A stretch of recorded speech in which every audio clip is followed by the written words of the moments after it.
কি কৰিবি? মই ইয়াতে ভোট জলকীয়া পুলি ৰুম। প্ৰথমতে এনেকৈ মাটিখিনি অকণমান গাঁত কৰি লৈছোঁ। এইবোৰ কি? এইবোৰ ভোট জলকীয়া পুলি।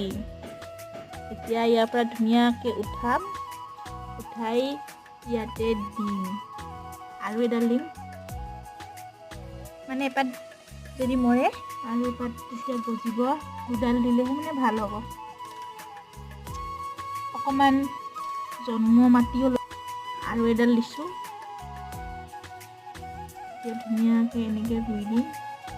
যেতিয়া পুলিখিনি অকণমান ডাঙৰ হ'ব তেতিয়া মাটিত দিম। এইখিনি হৈ গ'ল, এটা হৈ গ'ল আৰু এটাত ৰুইছোঁ এনেকৈ। আৰু হৈ গ'ল এয়া গোটেইখিনি। কেইদিনমান পিছত ডাঙৰ হ'লে দেখুৱাম আৰু আজি ভিডিঅ'টো ইমানতে শেষ। Bye bye.